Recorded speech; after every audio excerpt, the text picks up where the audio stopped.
This is WDIO Prep Sports Extra. Hello, football fans. Welcome to Prep Sports Extra. I'm Spencer Pierce. Alongside me, the wonderful Liam Fellman and Mary Skorich. We haven't been hit with those cold temperatures just yet, but the leaves are changing. Football slowly inching closer. Well, some matchups are making or breaking seasons at this point, and every yard, pass, and score matter even more than weeks prior. That's exactly correct. And a battle of two 4-1 teams highlights that sentiment. The 4-1 Hermantown Hawks took flight over to 4-1 Esko, whose homecoming crowd would pose a threat. Esko has won 5 games. Hermantown was undefeated until last week, and it was the Hawks who started strong. Sawyer sensed, plunges in on the QB sneak to make it 7-0. And then on Hermantown's next drive, it's the most common phrase in football, touchdown Martin Saline. The junior going to barrel his way into the end zone for the 20th time this year. Esko looked like it was starting to put up some offense, but then this happened. Graham Hartley going to cough up the ball. The Hawks would fall on it. The turnovers, though, they're not one-sided. Sense we're going to drop back and pass. He's picked off by Luke Tester, who gets a good return into Hermantown territory. Still, though, the Hawks would roll to a 31-6 win. Well, heading south down I-35, two teams coming off blowout wins went head-to-head. Undefeated Mountain Iron-Buhl paying a visit to 4-1 Barnum. The Bombers were the ones that threw the first punch. Julian Beckstrand is going to cut up the middle here, and he's going to find pay dirt with ease. Just check this out, hitting that seam right through the hole.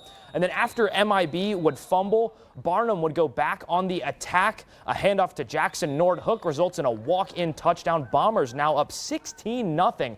Next possession, Barnum decided to throw. Logan Charbonneau fires it to Nordhook, who races past the defense and into the end zone for his second score of the game. The Bombers, they weren't done just yet. Charbonneau runs the play action, rolls out, and lofts it to a wide-open Julian Class for the touchdown. Barnum up 30-0 in the first quarter. They would go on to win 54-0.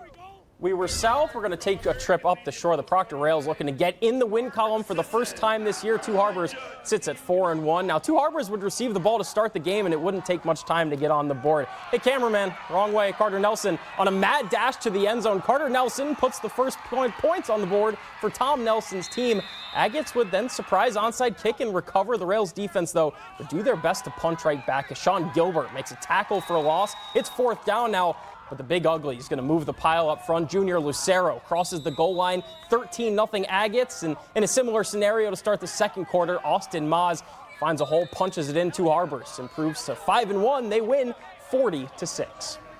And Cloquet coming off their first win of the season, welcoming the Wolverines of Rock Ridge to town. First drive for the Lumberjacks. This handoff goes to Aiden Nelson. He's going to muscle his way across the goal line. That'll give them a 7-0 lead. Sticking in the first quarter here, Cloquet with the ball again. They run the reverse. They faked out the defense and myself. And Nashton Johansson streaks into the end zone. That'll tack on another score. Now we're going to fast forward to quarter two.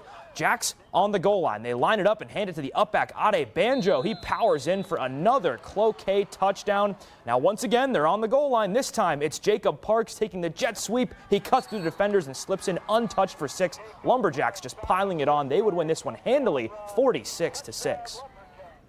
Duluth Denfeld secured their first win for the season over Rock Ridge last week. Now they look to keep that streak alive against Duluth East, who haven't won a game since week 1. The Hunters playing host to the Greyhounds this evening.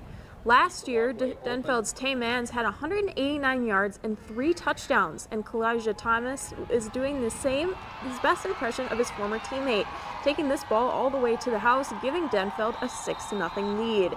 East would fight back, though, as Isaac Emerson scans to his left. He finds Joseph Sylvester, who fights his way into the end zone, all to tie the game.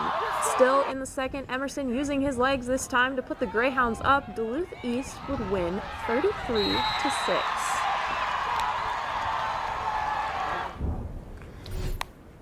Over the bridge, Superior and Northwestern both hit the road in Wisconsin's Week 7. Superior ran into the buzzsaw as they fell to Hudson 48-10. Still looking for their first win. Meanwhile, Northwestern can't lose. They take down Bloomer 63-0, their second week in a row, scoring more than 60 points.